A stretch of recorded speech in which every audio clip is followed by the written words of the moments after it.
The High Council stood on the rusted heaps of Junker 9 and laughed at us. To them, the Sunbreaker plasma cannons were dangerous failures, garbage that overheated after 3 shots and kicked hard enough to shatter delicate alien bones. They thought they were tricking a stupid, primitive species when we bought their entire supply of scrap for pennies. It's trash, they sneered, believing the weapons were useless because they lacked elegance and safety. But humanity didn't care about elegance, we saw raw power that just needed a little reckless engineering. We welded on heavy handles, strapped on liquid cooling pipes, and completely disabled the safety limits. 3 years later, when the unkillable swarm arrived and the Empire's perfect lasers bounced off harmlessly, the aliens weren't laughing anymore.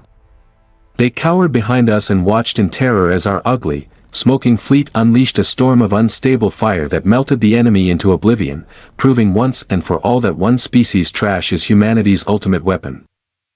The planet of Junker 9 was not a beautiful place. It was a world of rust, dust, and forgotten things. From space, the planet looked like a brown, dirty ball floating in the darkness. There were no green forests or blue oceans here. The entire surface was covered in mountains of metal. This was the garbage dump of the galaxy.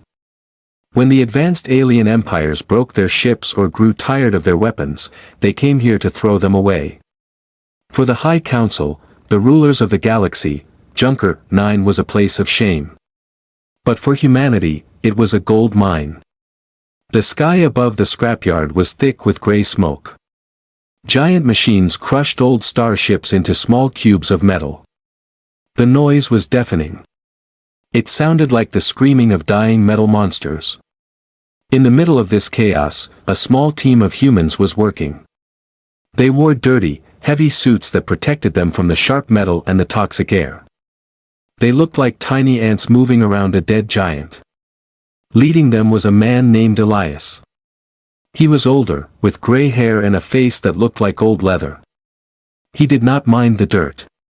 He was looking for something specific. Suddenly, the clouds above them parted. A massive shadow covered the work site. The noise of the crushing machine stopped as the workers looked up. A ship from the High Council was descending. It was beautiful and sleek, shaped like a perfect teardrop. It was painted in white and gold, shining so brightly that it hurt the human eyes to look at it. This was a ship belonging to the Vex. The Vex were the most arrogant species in the High Council.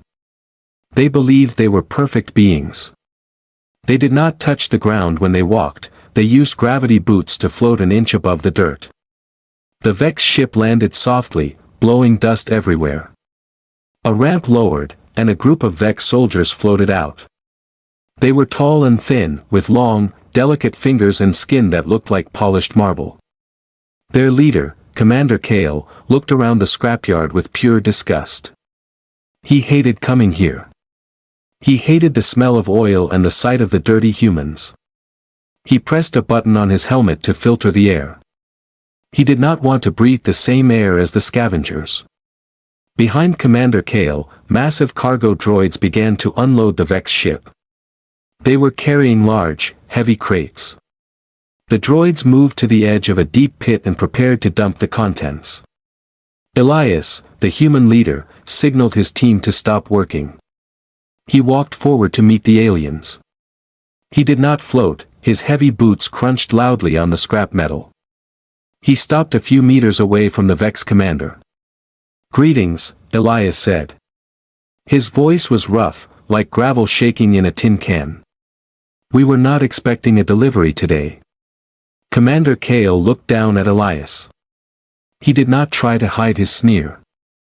"We are not delivering to you, scavenger," Kale said. His voice was smooth and melodic, but cold. "We are disposing of dangerous waste. Stay back, or you will be vaporized." Elias looked at the crates. The droids opened them, revealing the waste. Inside were hundreds of heavy, black cannons. They were ugly weapons, thick and blocky. They did not look like the elegant, thin lasers the Vex usually used. These weapons looked brutal. A faint orange light glowed inside the barrels, showing that they still had power cores. Plasma casters, Elias whispered. He knew what these were. These were the Sunbreakers. The Vex had developed them 5 years ago to fight heavy armor. But then, they suddenly stopped using them. No one knew why. Wait, Elias called out. Don't throw those in the pit. Commander Kale laughed. It was a high, mocking sound. And why not? Do you humans wish to play with things you do not understand? I understand metal, Elias said calmly. I understand power. Why are you throwing away brand new weapons? These look like they have never been fired. Kale floated closer, looking at the human as if he were a confused child. That is because they are failures. Complete garbage. Our scientists designed them to shoot heavy plasma, but they failed to control the output. The weapon gets too hot. After 3 shots, the handle becomes hot enough to melt a Vex glove. The recoil is so strong it can crack a soldier's arm bones. Kale picked up one of the heavy cannons with his gravity field, floating it in the air. It is a brute's weapon. It has no finesse. It creates a mess. It is unstable. We are tossing them because they are useless to a civilized species. Elias looked at the weapon. He looked at the thick handle. He looked at the heavy barrel. He did not see failure. He saw potential. The Vex were fragile creatures. Their bones were hollow, like birds. They relied on computer aiming and light weapons. Of course, a weapon that kicked like a mule would hurt them. But humans were not birds. Humans were dense. Humans were sturdy. I will buy them, Elias said. The Vex commander blinked. He thought he heard wrong. You will buy the trash. I will give you 500 credits for the whole lot, Elias offered. It was a ridiculously low price. It was the price of a standard meal in the High Council cities. Kale started to laugh again. This time, his soldiers joined in.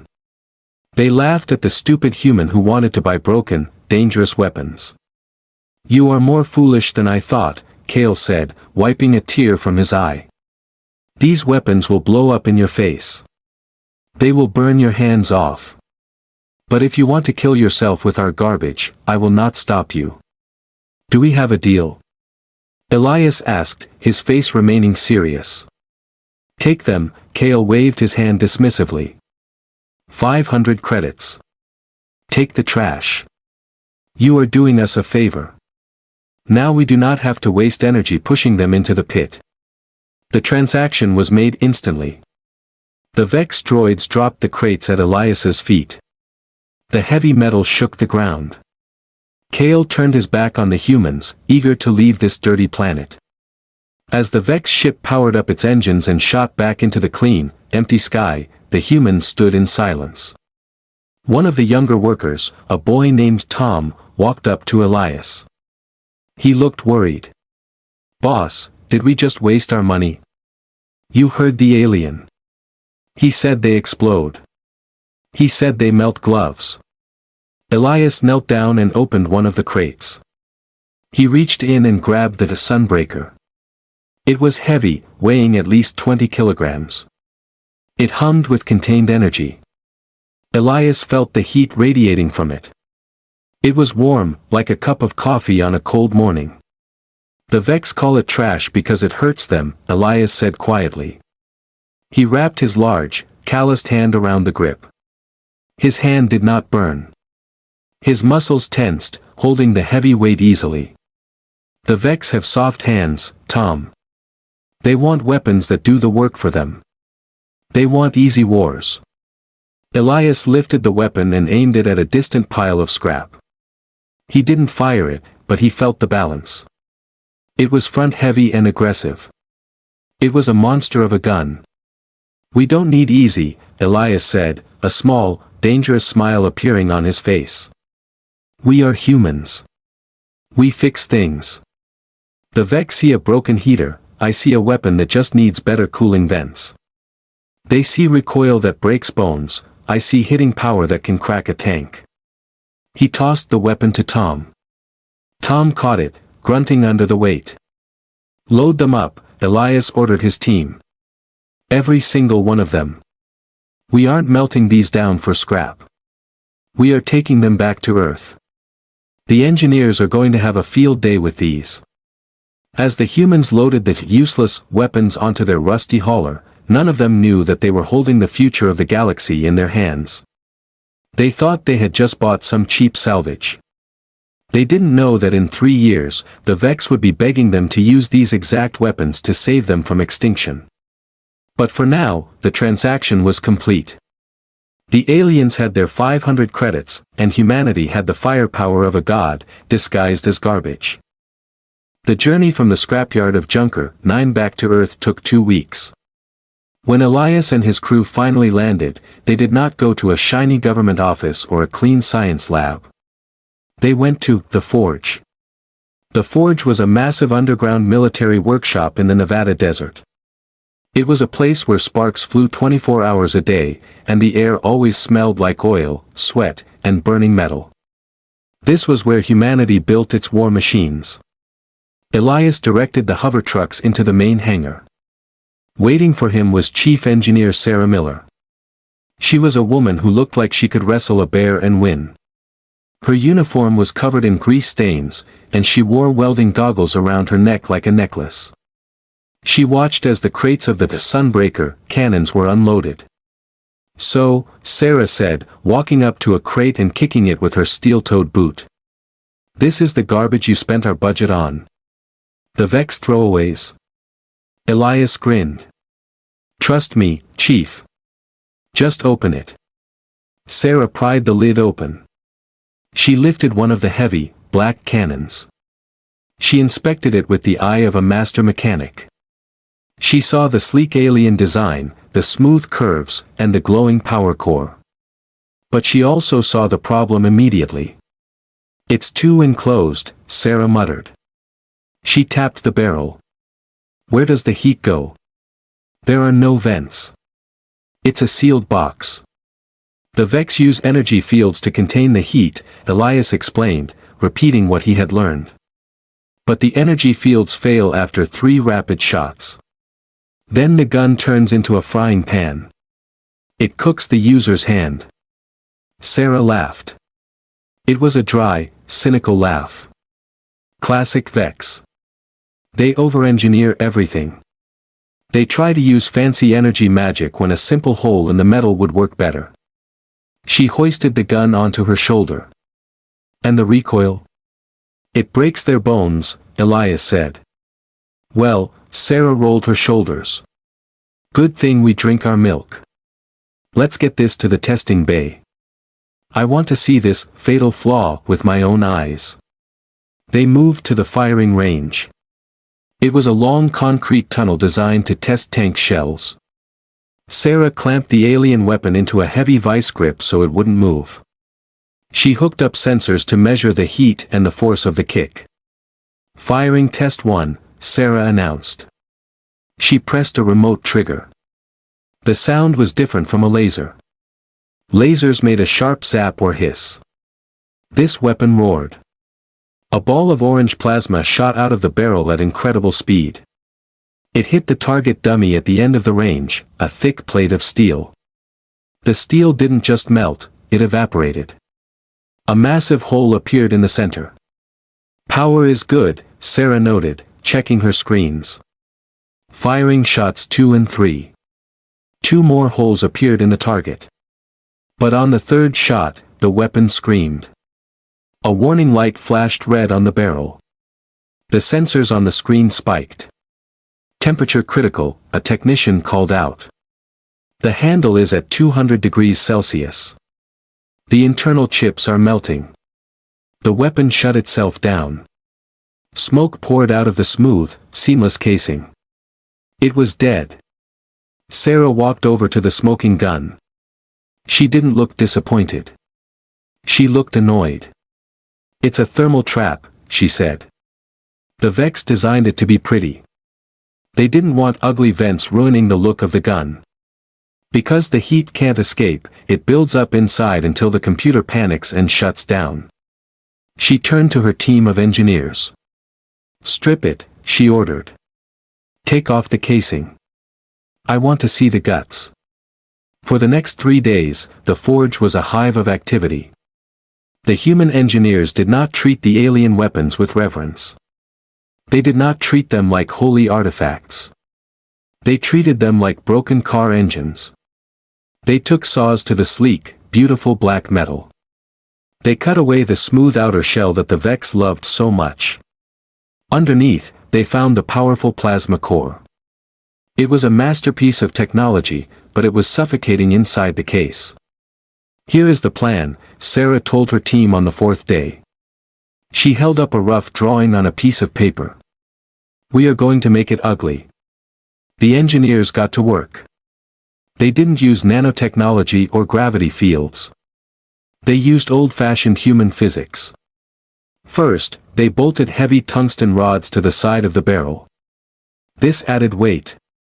To the Vex, adding weight was stupid. To a human, weight absorbed the recoil. The heavier the gun, the less it kicked back. Next came the cooling system. Since they had cut away the outer shell, the hot core was exposed to the air. Sarah's team took liquid cooling pipes, the same kind used in high-performance computers and racing cars, and wrapped them around the barrel. They attached a small tank of coolant fluid to the bottom of the gun. It looked like a car radiator attached to a rifle. Finally, they added a stock. The Vex held guns with their hands only. Humans used their whole bodies. They welded a thick, padded shoulder stock to the back of the weapon. Now, a soldier could press the gun against their shoulder to stabilize the shot. When they were finished, the Sunbreaker looked totally different. It was no longer sleek and black. It was now bulky, covered in silver pipes, exposed wires, and welded metal. It looked industrial. It looked mean. "It looks like a Frankenstein monster," Elias said, looking at the modified weapon. "It looks like a weapon that works," Sarah corrected him. "Let's test it." They went back to the firing range. This time, Sarah didn't clamp the gun in a vise. She called over a soldier named Sergeant Hammer. He was a large man, a heavy weapons specialist. Hammer looked at the modified gun. "It's heavy, Chief," he grunted, lifting it. The liquid coolant sloshed in the tank. "Just hold it tight, Hammer. And don't stop firing until I say so," Sarah ordered. Hammer braced the stock against his shoulder. He aimed at a new target, a retired battle tank with heavy armor. "Light it up," Sarah said. Hammer pulled the trigger. The gun kicked, but the heavy shoulder stock absorbed the blow. Hammer didn't break a bone, he just rocked back slightly. He passed the 3-shot limit. The Vex version would have shut down by now. But the human version kept going. The liquid coolant pumped through the pipes, hissing as it pulled the heat away from the core. Steam began to rise from the gun, but it didn't stop. The tank at the end of the range was being torn apart. The plasma balls smashed the armor like a hammer hitting an egg. Molten metal sprayed everywhere.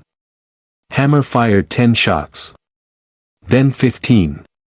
Finally, the magazine clicked empty. The room was silent. The gun was smoking, hissing loudly as the coolant boiled, but it was still intact. It hadn't melted. It hadn't exploded. Hammer looked at the weapon in his hands. He was sweating, and his shoulder was bruised, but he was grinning like a wolf. "I like it," Hammer said, his voice deep. "It hits like a freight train." Sarah looked at the data screen. Efficiency was up 300%. Cooling was stable. The fatal flaw was gone. The Vex had thrown these away because they were too obsessed with perfection. They couldn't solve the problem because they refused to make their technology ugly. Humans didn't care about perfection. They cared about survival. "Elias," Sarah turned to the scavenger. "You said you got 500 of these?" 500 units, ready to go," Elias nodded. That's not enough, Sarah said, looking at the destroyed tank. We're going to need more. If the reports about the swarm are true, we are going to need every piece of junk the Vex have. She picked up a welding torch. Get the assembly line ready. We are turning this trash into treasure. The humans had solved the puzzle. But they didn't know that out in deep space, the enemy was already moving. The swarm was coming, and the Vex lasers were useless against them. The only thing that could stop them was now sitting in a human workshop, cooling down in a cloud of steam. The war was about to change. 3 years had passed since Elias bought the trash weapons on Junker 9. For the humans on Earth, these were years of hard work, welding, and testing. But for the High Council and the Vex, these were years of peace and luxury. The Vex believed they were the masters of the galaxy. They believed nothing could hurt them. They were wrong. The attack did not happen in the dirty Outer Rim territories. It happened in the heart of the Vex Empire, on a paradise planet called Selenia. Selenia was a world of glass towers and floating gardens. It was guarded by the Golden Fleet, the most advanced starships in the galaxy. The Vex felt safe.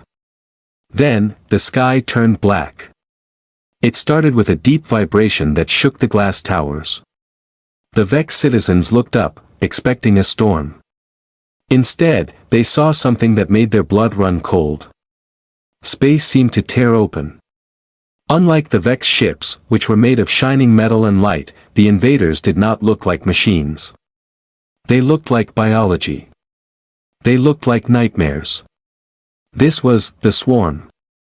The swarm ships were not built, they were grown.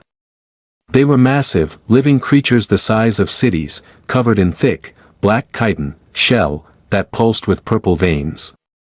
They did not have engines, they moved by rippling through space like giant squids. They did not hail the Vex. They did not ask for surrender. They just opened their massive jaws. Defense Grid Alpha, engage, ordered the Vex Admiral from his flagship, the Starpiercer.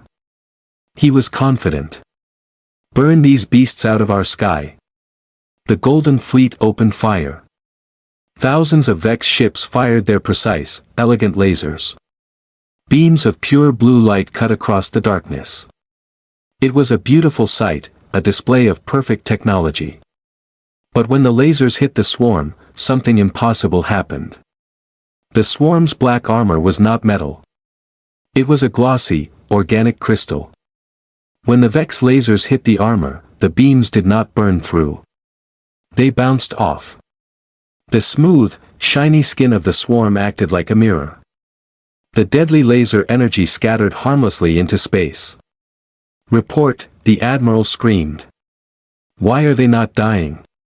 Their armor, it is adapting, a tech officer cried out, his voice trembling. They are reflecting 99% of our energy weapons. We cannot penetrate their skin. The swarm did not use lasers. They used physical projectiles. The living ship spit out millions of sharp, bone-like spikes. These spikes were as big as cars. They flew through space without guidance systems, just sheer mass and speed. The Vex ships were designed for energy wars. They had powerful shields to stop lasers, but their hulls were thin and fragile, made for speed and beauty. When the bone spikes hit the Vex shields, they smashed right through. The battle became a slaughter. The beautiful Golden Fleet was shattered like glass. The Vex ships exploded into glittery dust. The swarm moved forward, relentless and hungry. They descended on the planet Selenia. They didn't want to conquer it. They wanted to eat it. The living ships landed and began to consume the metal, the buildings, and the people. The Vex panic was instant and total. Commander Kale, the same officer who had sold the trash weapons to humans, was now in charge of the Northern Defense Fleet. He watched the reports coming in from Selenia. He watched his mighty civilization crumble in a matter of hours. The swarm was moving fast, jumping from system to system, destroying everything in its path. Our weapons are useless, Kale whispered, staring at the screen. We cannot hurt them. We cannot stop them. Commander, what are your orders? His pilot asked. The swarm is approaching our sector. Shall we stand and fight? Kale looked at the tactical map. He saw the red wave of the swarm eating the galaxy. Then, he looked at the outer rim. He saw a small, yellow star system. The solar system. Earth. The humans were part of the buffer zone. The High Council had allowed humanity to join the galactic map only so they could serve as a shield. If an enemy came from the outer dark, the humans would die first, buying the Vex time to escape. Retreat, Kale ordered, his voice shaking. Call all remaining ships. We are going to the human sector. The scavengers, the pilot asked in confusion. Why? They are primitive. They cannot help us. We will use them as meat, Kale said coldly. We will hide behind their pathetic fleet. While the swarm eats the humans, we will refuel and formulate a plan to escape the galaxy. It was a cowardly plan, but the Vex were not brave. They were survivors. The retreat took 3 days. The remains of the Vex navy, hundreds of damaged, smoking ships, limped toward Earth. They were terrified. They were running for their lives. When they dropped out of warp speed near Jupiter, they saw the human defense fleet waiting for them. Commander Kale looked at the viewscreen and almost laughed, even in his fear. The human ships were ugly. They were not teardrops or saucers. They were bricks. They were massive, blocky rectangles of dark gray steel. They looked like flying factories. They had no grace, no elegance. And they were covered in the trash weapons. Kale zoomed in his camera. He saw the sunbreaker cannons bolted onto the sides of the human ships. But they looked different. They were covered in pipes, tanks, and extra metal plating. They looked swollen and grotesque. Look at them, Kale sneered to his crew. They actually mounted the garbage on their hulls. They look like floating junkyards. A communication channel opened. The face of General Jack, formerly the engineer from Part 1, appeared on Kale's screen. Jack looked older, harder. He wore a simple green uniform. This is Earth Defense Command, Jack said calmly. You are entering restricted space. State your intentions. I am Commander Kale of the High Council, the alien replied haughtily. We are commandeering your system. A great enemy approaches. You will form a defensive line and protect us. Do not expect to survive. Jack didn't look scared. He didn't look impressed. He just looked bored. The swarm? Jack asked. Kale was stunned. You know of them? We have long-range scanners too, Commander, Jack said. We saw them eating your fleet. Looks like your fancy lasers didn't work so well. Insolent monkey. Kale snapped. Do not mock your betters. The swarm is immune to energy weapons. Their armor is impenetrable. You and your rusted ships will be destroyed in seconds. But you will buy us time. Now, move your ships to the front. Jack leaned forward. We aren't moving anywhere, Kale. But you can hide behind us if you want. Just don't get in our way. We will see how brave you are when the sky turns black, Kale said, cutting the connection. The Vex ships moved behind the human line, cowering in the shadow of the massive, blocky Earth ships. The Vex crews watched the radar with dread. They knew what was coming. They knew the humans were about to be annihilated. They felt a mix of pity and contempt for the primitive species. Then, the sensors screamed. Space tore open near Saturn. The swarm had arrived. Thousands of black, organic ships poured into the system. They blocked out the stars. They were a tide of death, screeching across the radio frequencies. They saw the human fleet, chunks of metal floating in the dark, and they surged forward. To the swarm, this was just another meal. On the Vex bridge, Kale closed his eyes. "Here it comes," he whispered. "The end of humanity." On the human flagship, General Jack stood on the bridge. He watched the swarm of monsters rushing toward him. He didn't panic. He picked up his radio. "All ships," Jack said, his voice steady. "Unlock safety protocols. Prime the cooling systems." On the hulls of the human ships, thousands of modified Sunbreaker cannons turned. The ugly, welded, heavy guns aimed at the swarm. The liquid coolant began to pump. The barrels began to glow. "Let's show them what trash can do," Jack said. "Fire." The Vex were expecting a flicker of weak resistance. They were not expecting the thunder that followed. The space between the human fleet and the swarm was silent for exactly 1 second. Then, the universe seemed to explode. When the Vex fought, their wars were quiet. Their lasers made no sound in the vacuum of space, and the beams were straight, clean lines of light. It was like watching a geometry test. But when the humans fired, it was like a volcano erupting. Thousands of modified Sunbreaker cannons fired at once.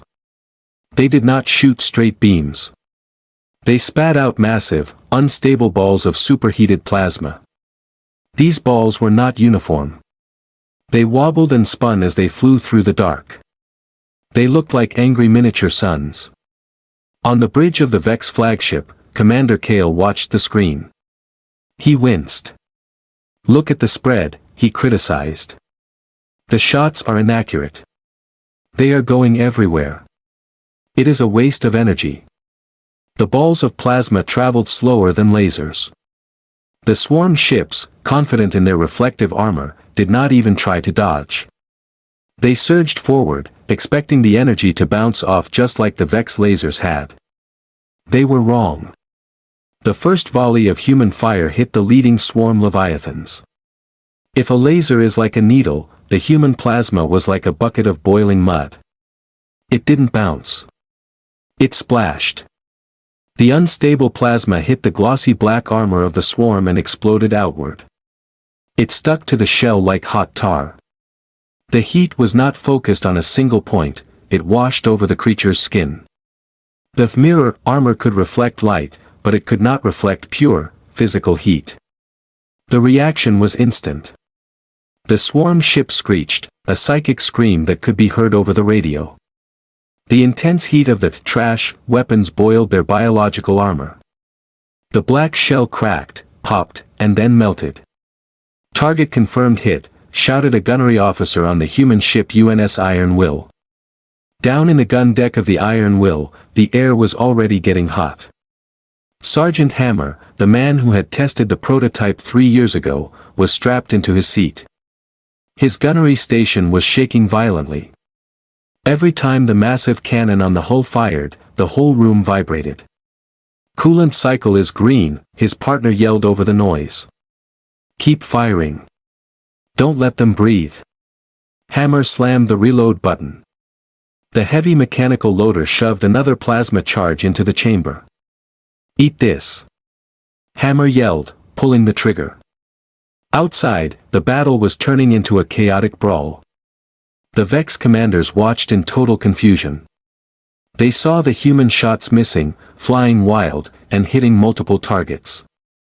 They saw the plasma splashing across the swarm ships, burning holes deep into their flesh. It is working," Kale whispered. He couldn't believe his eyes. "But how? The energy output is unstable. It should be dissipating." "The instability is the weapon, Commander," his tactical officer said, looking at the sensor readings. "Because the plasma is not contained, it spreads on contact. It is cooking them inside their own shells." The swarm realized they were in danger. They had never faced a weapon like this. They changed tactics. They stopped ignoring the ships and started firing back. The swarm fired their massive bone spikes. These organic missiles, the size of school buses, flew toward the human fleet. Evasive maneuvers. Kale shouted to his own Vex ships, hiding in the back. The Vex ships were fast and fragile. If a spike hit them, they would shatter. But the human ships did not dodge. They were too heavy. They were bricks. Brace for impact. General Jack ordered on the human flagship. The bone spikes slammed into the human ships. Clang. The sound rang through the metal hulls. But the human ships were not made of elegant crystal or glass. They were made of layers of thick, ugly titanium and steel.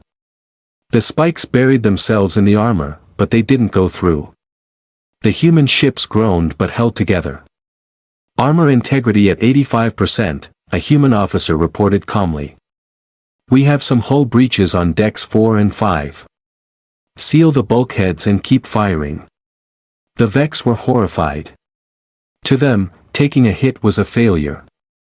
To humans, taking a hit was just part of the job. General Jack watched the tactical map. The swarm was getting closer. The first volley had hurt them, but there were too many of them. The sheer number of enemy ships was overwhelming. They are trying to swarm us, Jack said. They want to get into close range where our guns can't turn fast enough. He opened the fleet-wide channel. All ships, listen up. The Vex said these guns were trash because they overheat. They said if you fire them too fast, they turn into a bomb. Jack smiled, a cold, dangerous smile. I think it's time we turned off the safety limits. In the gun decks, the lights turned red. Sergeant Hammer saw the command on his screen, overdrive engaged. Oh, this is going to be fun, Hammer grinned. He flipped a switch that disabled the temperature warnings. The firing rate of the human fleet doubled. The noise was deafening. The cooling pipes on the guns hissed loudly as the liquid inside turned to high-pressure steam. White clouds of steam vented into space around the human ships, making them look like angry dragons breathing smoke. The plasma coming out of the barrels was no longer orange. It was blinding white. The heat was so intense that the guns were starting to glow cherry red. The swarm pushed forward, trying to break the human line. But they ran into a wall of fire. The human spray and pray tactic was devastating. The space in front of the fleet became a literal ocean of fire. The plasma balls were firing so fast they merged into a continuous stream of destruction. A massive swarm mothership, larger than a city, tried to ram the UNS Iron Will. Focus fire on the big one. Hammer yelled. 10 human ships turned their glowing, smoking guns toward the mothership. They poured hundreds of rounds into it in seconds. The mothership didn't just burn. The force of the impacts, the sheer kinetic kick that the Vex hated so much, punched it backward. The creature's armor shattered completely. With a final, sickening crunch, the swarm mothership exploded. Purple ichor, alien blood, froze instantly in the cold vacuum of space. On the Vex bridge, silence reigned. They were watching a primitive species, using garbage weapons that were literally melting as they fired, destroying the most dangerous enemy in the galaxy. They are mad, Kale whispered, clutching the railing of his bridge. The radiation from those guns must be cooking their own crews. The ships are venting steam like dying animals. They are destroying their own weapons just to kill the enemy. He looked at the human fleet, shrouded in steam and fire, standing immovable against the dark tide.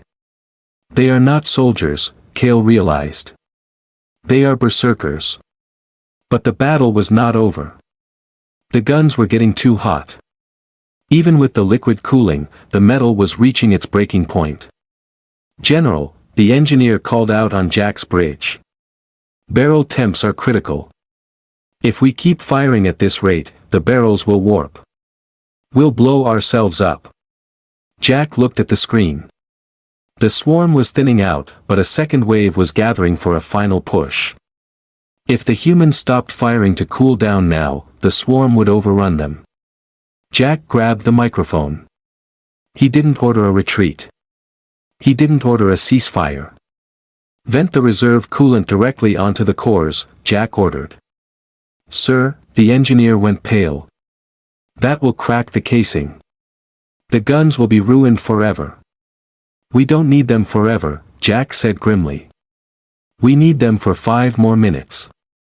Do it. The order went out. The final limit was broken. The humans were about to sacrifice their weapons for one last, decisive strike. The trash was about to burn brighter than a star. The order echoed through every ship in the human fleet, vent the reserve coolant. On the UNS Iron Will, Sergeant Hammer heard the command. He didn't hesitate. He reached for a red lever next to his seat. It was covered in dust because it was never meant to be used. It was an emergency lever. Pulling it meant dumping the cold liquid directly onto the superheated core of the gun. Here goes nothing, Hammer grunted. He pulled the lever. The sound was terrible. It sounded like a mountain breaking in half. Inside the gun mechanism, the freezing cold liquid hit the white-hot metal of the Vex core. The reaction was violent.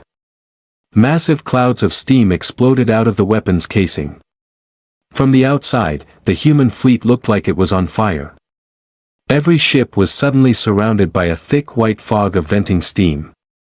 The Vex commander, Kale, watched from his safe distance. He gasped.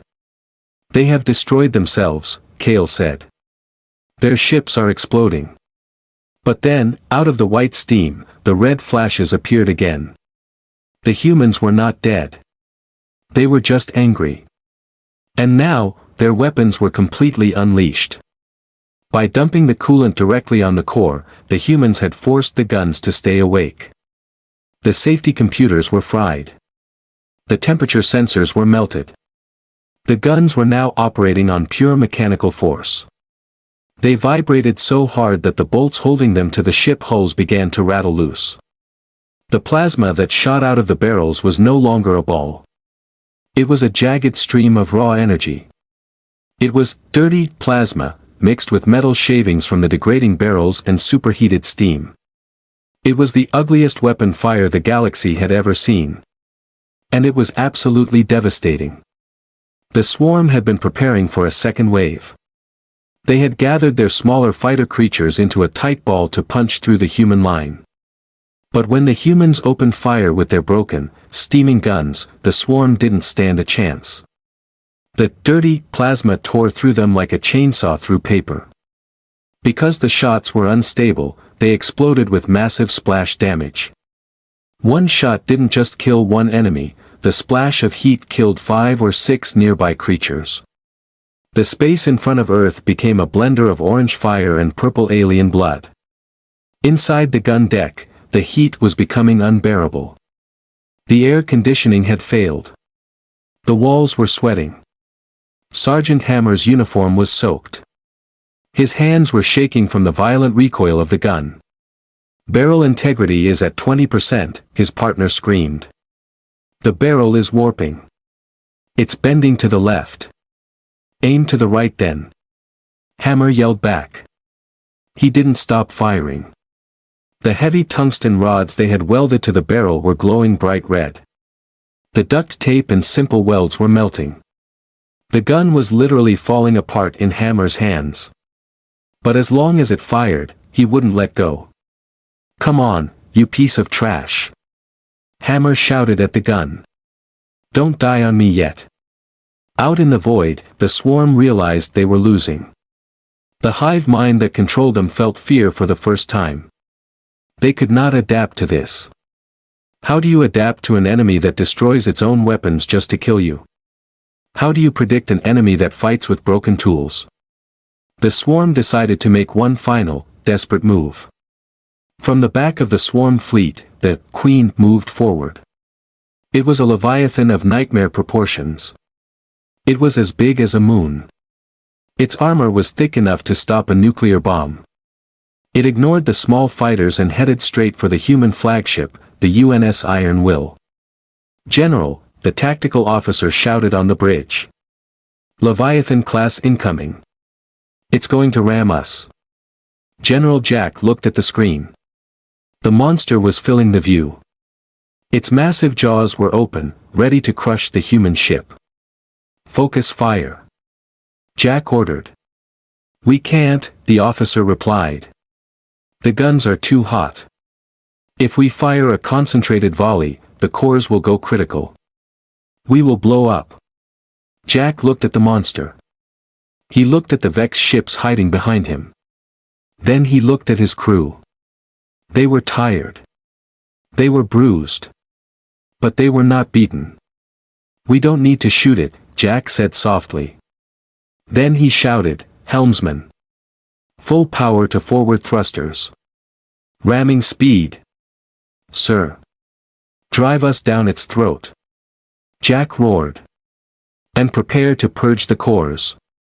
The iron will, a flying brick of steel, did not turn away. It accelerated. It flew straight at the giant mouth of the Swarm Queen. Commander Kale, watching from the Vex ship, went pale. "They are insane. They are going to crash." The Swarm Queen screeched. It tried to close its jaws, but the human ship was too fast. The iron will slammed into the beast's mouth. The sound of crunching metal and tearing flesh vibrated through the vacuum. The ship buried itself deep inside the monster's maw, like a bone stuck in a throat. "Now!" Jack yelled. "Purge the cores." On the hull of the ship, the 50 remaining Sunbreaker cannons were on the verge of exploding. The crews hit the emergency release. They didn't fire the plasma out. They simply opened the containment fields. The energy of 50 miniature suns was released all at once, directly inside the Swarm Queen. It wasn't a beam. It was a supernova. The heat didn't have anywhere to go. It couldn't escape into space. It went into the monster. The Queen lit up from the inside. Its black armor turned gray, then white, then transparent. The creature expanded like a balloon being filled with too much air. For a moment, the monster glowed brighter than the local star. Then, it burst. The explosion was silent, but the shockwave knocked the nearby Vex ship spinning. The Queen was vaporized. Chunks of burning organic matter flew in every direction. The iron will was thrown backward by the blast. Its hull was scorched black. Its engines were flickering. The Sunbreaker cannons on its hull were gone, completely melted into puddles of slag. But the ship was still in one piece. The rest of the swarm, seeing their queen destroyed instantly, fell into confusion. Without the hive mind to control them, they became stupid animals. The remaining human ships, their guns also melting and smoking, hunted them down easily. It was over. Silence returned to the solar system. The cloud of steam and plasma slowly drifted away. The battle was won. Commander Kale stared at the sensor readings. He looked at the iron will. It was a wreck. It was ugly. It was covered in slime and burns. It looked like a piece of floating garbage. But it was the only thing standing between the Vex and death. Kale slumped in his chair. He felt a strange emotion. It was humility. He had spent his whole life believing that superior technology won wars. He believed that smooth lines, perfect efficiency, and safety were the signs of a master race. He looked at the humans. They had used broken weapons. They had used duct tape and liquid cooling. They had used their own ship as a bullet. They had no elegance. They had no grace. They just had brute force. And they had won. "Hail the human flagship," Kale whispered. His voice was no longer arrogant. It was quiet and respectful. "Commander," his pilot asked. "What shall I say?" Kale looked at the screen, where General Jack was dusting off his uniform. "Tell them." Kale paused. "Tell them we are ready to discuss the terms of our surrender. And ask them if they have any more of that trash available for sale." The humans had turned the galaxy's garbage into its greatest shield. The Vex Empire would never be the same again. And on the surface of the human ships, the melted remains of the Sunbreakers cooled down, their job finally done. The battle was over, but the silence that followed was heavier than the noise of war. The solar system was filled with the floating debris of the swarm. The massive carcass of the swarm queen floated near Saturn, a dark, broken shape against the rings of the planet. The human flagship, UNS Iron Will, was drifting. It looked terrible. The hull was scorched black. There were holes in the armor where the swarm spikes had hit. Clouds of leftover steam still clung to the ship like a ghost. To any observer, it looked like a wreck that should be headed for the scrapyard.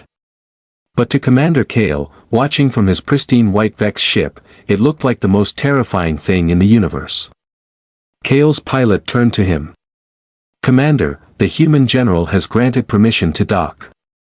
He says to bring a mop." Kale did not smile. He adjusted his ceremonial robes. He felt a strange sensation in his chest. It was shame. For years, he had looked at humans as if they were rats living in the dirt. Now, those rats had just saved the lions. "Take us in," Kale ordered. The Vex shuttle flew across the gap between the ships. It landed in the main hangar of the Iron Will. When the ramp lowered, Kale was hit by a wall of smells. The air inside the human ship was thick. It smelled of ozone, burnt plastic, sweat, and oil. It was the smell of hard work. It made Kale's sensitive nose twitch, but he did not activate his air filter. He felt he did not have the right to insult them anymore. He floated down the ramp. The hangar was a scene of organized chaos. Human crews were running everywhere with fire extinguishers and welding torches. They were patching holes in the walls. They were carrying wounded soldiers to the medical bay. But what caught Kale's eye were the weapons. In the center of the hangar, a group of engineers was trying to pry one of the modified Sunbreaker cannons off the wall. The weapon was destroyed. The metal had melted so badly that it looked like wax. The barrel had drooped and fused with the cooling pipes. It was an ugly, twisted lump of black slag. Kale floated over to it. He reached out a long, pale finger and touched the ruined metal. It was still warm. "Careful," a rough voice said. "It bites." Kale turned around. General Jack was standing there. The human leader looked exhausted. His face was covered in soot. His uniform was torn at the shoulder. He was holding a mug of black coffee, and his hand was wrapped in a bloody bandage. "General," Kale said, bowing his head slightly. A Vex never bowed to a lower species. This was a historic moment. I am glad to see you alive." Jack took a sip of his coffee. "Barely. We burned out every single gun we had. If that queen hadn't popped when she did, we would be throwing rocks at them right now." Kale looked back at the melted pile of metal. "You destroyed them," he whispered. "These were advanced energy weapons. Precision instruments. And you melted them." "We used them," Jack corrected him. "There's a difference." Jack walked over to the ruined gun and kicked it. "You Vex, you treat technology like art. You put it in a museum. You don't want to scratch the paint. You designed this gun to shut down if it got too hot because you didn't want to break it." Jack leaned in close to the tall alien. "But a weapon isn't a painting, Commander. It's a tool. And sometimes, to get the job done, you have to break the tool. We didn't need these guns to last for 100 years. We needed them to work for 5 minutes of hell. And they did." Kale stared at the human. He finally understood. The Vex sought perfection, and because of that, they were fragile. Humans accepted imperfection, and that made them dangerous. They were willing to sacrifice everything, their ships, their weapons, even themselves, to win. "The swarm is dead," Kale said. "The High Council will be pleased. But, my fleet is damaged. We cannot protect ourselves on the journey back to the core worlds." Kale hesitated. This was the hardest part. "We require an escort. We require protection." Jack raised an eyebrow. "Protection?" From the scavengers? From the garbage collectors? Kale looked down at his feet. I was wrong. I admit it. You are not scavengers. You are warriors. We are expensive warriors, Jack said, his voice hardening. We will pay, Kale said quickly. The High Council has vast resources. We can give you clean energy technology. We can give you medical scanners. We can give you gravity drives. Jack shook his head. No. We don't want your fancy tech. We've seen what happens when we use your tech. It breaks when things get tough. Then what do you want? Kale asked. Jack smiled. It was the smile of a merchant who knew he had the only water in the desert. We want the junk, Jack said. Kale blinked. The junk? Junker 9, Jack said. The planet where we met. The scrapyard. We want full ownership of the planet and everything on it. We want exclusive rights to all the trash the High Council throws away for the next 50 years. Kale was confused. But, it is broken. It is waste. Why would you want that? Jack patted the melted barrel of the Sunbreaker.